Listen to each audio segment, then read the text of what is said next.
Halo sahabat berbagi, kembali bersama saya Dr. Boy Abidin di konten di YouTube Dr. Boy Abidin. Sahabat berbagi, apa kabar Anda? Semoga Anda semua dalam keadaan sehat.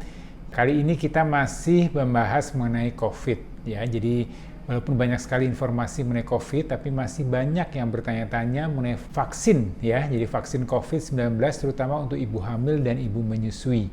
Ya, jadi walaupun di konten saya sebelumnya saya sudah bacakan ada beberapa rekomendasi ya yang dikeluarkan oleh Perkumpulan Obstetri dan Ginekologi Indonesia, dan sekarang saya akan membacakan atau menyampaikan mengenai panduan teknis. Jadi ini lebih teknis, lebih mudah dimengerti oleh sahabat-sahabat berbagi semua mengenai vaksinasi COVID-19 pada ibu hamil dan menyusui. Ya, panduan teknis ini dikeluarkan di bulan Agustus tahun 2021. Jadi ini lebih baru, lebih simpel ya. Pada prinsipnya sih kurang lebih sama dengan rekomendasi-rekomendasi POGI sebelumnya. Hanya ini dibuat lebih mudah dan lebih simpel sehingga bisa difahami untuk ibu hamil dan ibu menyusui.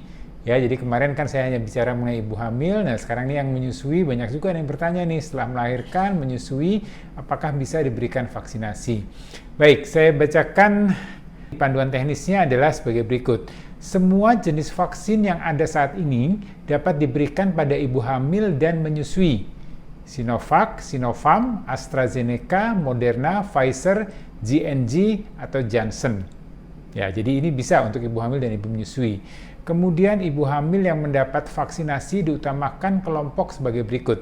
Jadi untuk ibu hamil ya, yaitu pertama adalah ibu hamil yang merupakan tenaga kesehatan, kemudian ibu hamil dengan risiko tinggi, ibu hamil usia di atas 35 tahun, kemudian disertai penyakit komorbid seperti hipertensi, DM atau diabetes, penyakit jantung, penyakit ginjal, penyakit autoimun, ibu hamil dengan obesitas atau BMI di atas 30, kemudian juga untuk yang risiko rendah, tentunya dapat dilakukan vaksinasi COVID setelah mendapatkan konseling. Berikutnya adalah pemberian vaksinasi dosis pertama dianjurkan diberikan di atas kehamilan 12 minggu dan diharapkan paling lambat usia kehamilan 33 minggu ya. Jadi dari 12 minggu sampai 33 minggu. Jadi jangan ragu lagi ya untuk para wanita hamil yang sedang hamil. Dok, saya sekarang hamil 16 minggu, apakah boleh? Boleh. Dok, apa saya sekarang kehamilan 28 minggu atau 7 bulan? Boleh, boleh ya. Direkomendasinya dari 12 sampai 33 minggu. Jadi dari 3 bulan sampai kehamilan 8 bulan kurang lebih. Ya. Kemudian kenapa diberikan pada kehamilan 12 sampai 33 minggu? Ini sehubungan dengan periode kritikal organogenesis trimester 1 dan guna memberikan perlindungan pada akhir trimester 2 dan trimester 3. Jadi organogenesis itu proses di mana terbentuknya organ-organ janin ya. Jadi untuk meminimalkan adanya dampak dari vaksin COVID-19, walaupun sampai saat ini tidak ditemukan adanya dampak secara langsung pada janin dari vaksin COVID-19, tapi dianjurkan memang di atas kehamilan 12 minggu di mana proses organogenesis itu sudah terlalui atau bayi sudah terbentuk dengan sempurna, dan juga di trimester 2, trimester 3 ini juga untuk memberikan perlindungan ya supaya nanti pada saat proses persalinan ya di kehamilan 37 minggu ke atas ini ibu sudah dapat perlindungan yang cukup. Berikutnya dinyatakan juga bahwa pasca penyuntikan vaksinasi COVID-19 harus dilakukan pemantauan dan pencatatan oleh tim yang ditunjuk. Kemudian vaksin ini juga hanya dapat dilakukan dengan pengawasan dokter ya atau tenaga medis lainnya. Jadi artinya memang sebaiknya sudah dikomunikasikan dengan baik ya supaya kita bisa memantau dan bisa mengawasinya dengan lebih baik. Bagi ibu yang telah mendapatkan vaksin COVID-19 kemudian diketahui hamil, ya, jadi sebelumnya dia tidak hamil, kemudian divaksin ternyata hamil, tetap dijadwalkan untuk mengikuti penyuntikan dosis kedua dengan usia kehamilan lebih dari 12 minggu.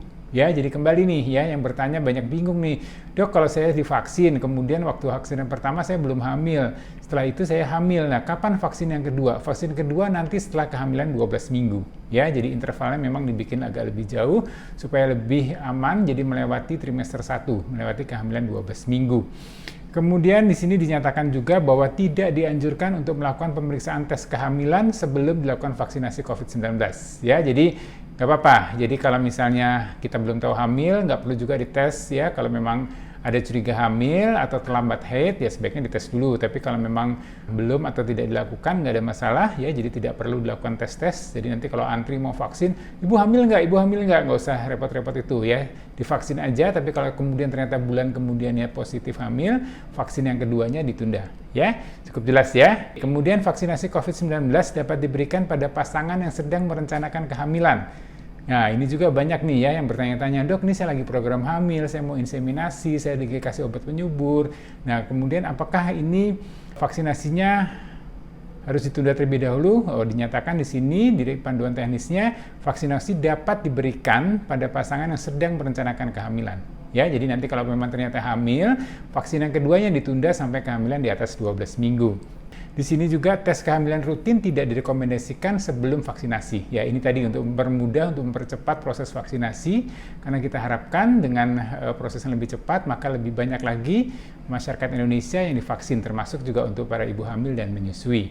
Kemudian melakukan konseling pada ibu hamil. Nah, ini perlu dijelaskan nih, tetap nih ya, risiko jika terpapar virus COVID-19, risiko keparahan infeksi COVID-19 pada ibu hamil, kemudian keuntungan vaksinasi COVID-19, kemudian keamanan vaksinasi COVID-19 ya. Jadi ini memang harus diberikan konseling terlebih dahulu. Ini biasanya bisa diberikan pada saat melakukan pemeriksaan kehamilan ya di tenaga kesehatan, apakah di bidan, apakah di dokter. Ini sebaiknya nanti emang diberikan konseling ya. Jadi intinya ibu hamil, ibu menyusui bisa diberikan vaksin ya, vaksin untuk COVID-19 dan dengan semua jenis merek pada kehamilan di atas 12 sampai 33 minggu. Ya, jadi untuk Anda yang masih ragu, masih takut, dok, saya vaksin jangan ya, saya sedang hamil, dok, saya sedang menyusui, vaksin jangan. Oke, asal sesuai dengan panduan teknis tadi, maka vaksinasi ini bisa diberikan untuk Anda. Jadi harapannya semakin banyak masyarakat Indonesia yang divaksin, semakin banyak orang yang mendapatkan perlindungan dengan vaksinasi COVID-19 ini, maka akan semakin segera terbentuk herd immunity. Jadi semakin banyak harapannya akan semakin cepat ya virus COVID-19 ini hilang dari muka bumi, ya, hilang dari Indonesia, hilang dari seluruh dunia, dan kita bisa segera melakukan aktivitas normal seperti sebelumnya. Semoga informasi ini bermanfaat buat Anda. Untuk informasi-informasi menarik lainnya, ya tentunya selain informasi COVID, sahabat berbagi bisa cek di channel YouTube Dr. Boy Abidin. Kalau Anda mau bagikan silakan di-share, kalau Anda mau bertanya silakan kirim pertanyaannya di kolom komen. Saya Dr. Boy Abidin, senang bisa berbagi.